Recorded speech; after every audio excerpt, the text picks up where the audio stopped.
Nosotros hemos invitado a piso a un médico cirujano plástico, estético y reconstructivo, el doctor Gustavo García Toro. Gracias por venir. Sabemos, Gustavo, que no querés hablar puntualmente del tema de Silvina Luna, pero vamos a hablar en general de esto, porque tampoco vamos a demonizar a las cirugías plásticas, ¿sí? Lamentablemente a Silvina le ha tocado una persona, ¿cómo llamarlo a lo Toqui? La verdad que no tiene ni siquiera adjetivo calificativo, porque es un asesino, ¿sí? Le ha inyectado veneno en su cuerpo y estas han sido las consecuencias no solo de Silvina, sino de tantísimos otros pacientes que han pasado por sus manos. Pero llevemos una mirada un poco más optimista, un poco más positiva, ¿sí? Para conocer qué ha sido puntualmente lo que ella tuvo en su cuerpo y saber puntualmente si esta sustancia está o no permitida para inyectarse o para ser inyectada. ¿Qué es puntualmente? Se ha hablado de metacrilato, se ha hablado de silicona líquida mezclada con otra sustancia. ¿Qué es puntualmente? Bueno, primero muchísimas gracias por la invitación. Mira, yo te voy a explicar una cosa, Silvina. El metacrilato es una sustancia que se usa hace muchísimo tiempo. Lo que pasa es que por ahí cuando se usa en grandes cantidades, produce lo que se llama reacción antígeno-anticuerpo.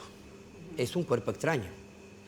Esa relación antígeno-anticuerpo genera, por ejemplo, en grandes cantidades, granulomas.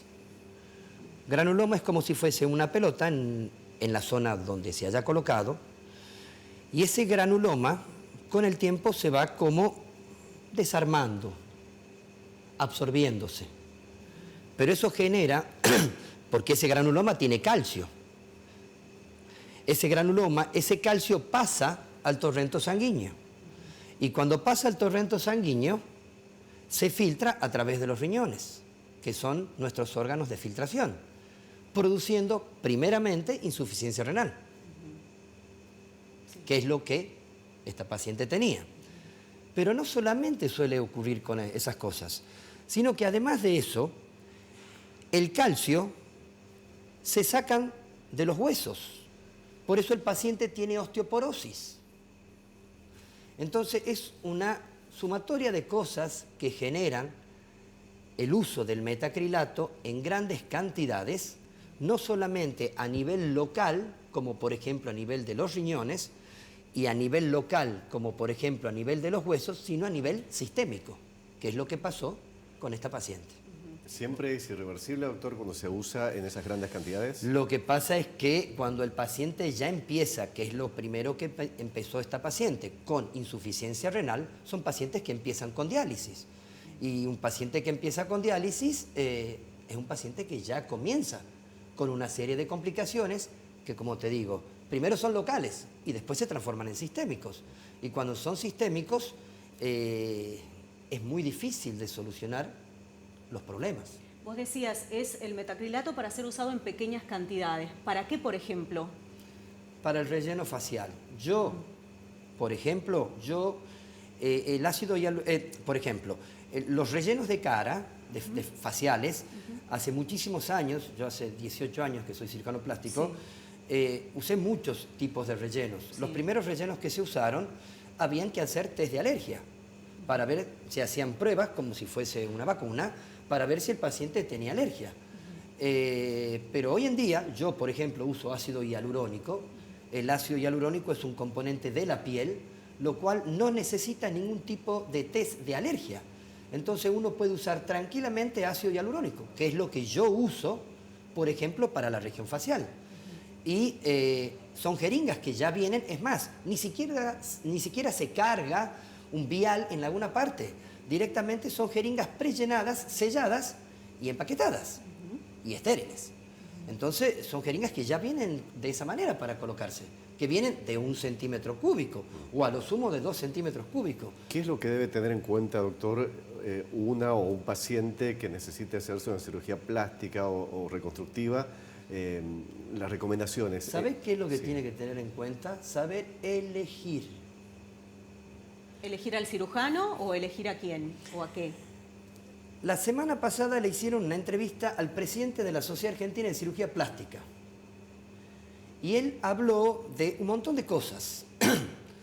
De que el cirujano plástico tiene que estar certificado, porque acá en Tucumán es necesario, como en todo el país, uno tiene que certificarse y recertificarse cada 5 años y estar inscripto en la Sociedad Argentina de Cirugía Plástica. Por lo tanto, el paciente debe saber elegir si al médico que está yendo es un médico que está capacitado y si está formado.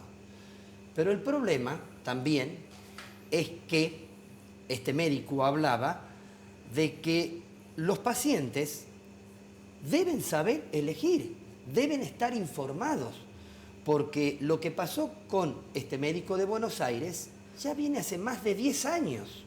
Entonces, la gente tiene que estar informada y saber que no porque por ahí cobren, quizás, entre comillas, más baratos, son mejores. Pero Entonces, además, lo que se entiende que este médico era cirujano, pero no era cirujano plástico. ¿Estaba habilitado o capacitado para llevar adelante una cirugía plástica? No lo sé. Lo que pasa es que hoy en día hay un montón de médicos, porque vos te recibís de la facultad con un título que dice médico. Y nada más, Claro. por lo menos acá en Tucumán, que dice médico.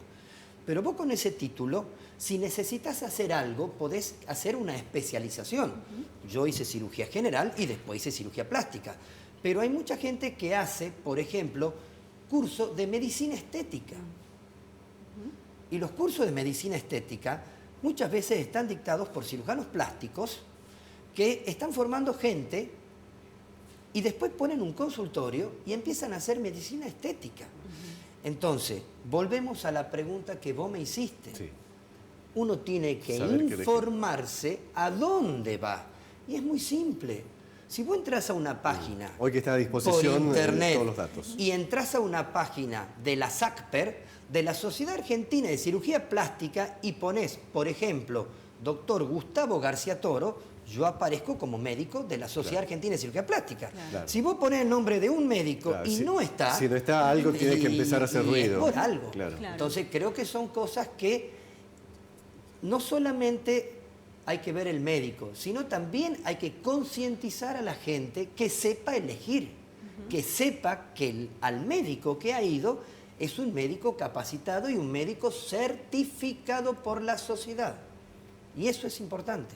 Doctor, al resto de los pacientes o de las pacientes de este médico, del doctor Lotoki, ¿qué pronóstico? No lo sé, pero hoy escuché que a la ex mujer Sí, a Pamela Sosa. Estaba en la SOS. Sí, y a otra sí, a Trenchi. Cipolitaki O a Cipolitaki, sí. le iban a hacer una serie de estudios para corroborar si ellas tenían algún tipo, o si ellas tienen, porque esto ya le pasó, ¿sí?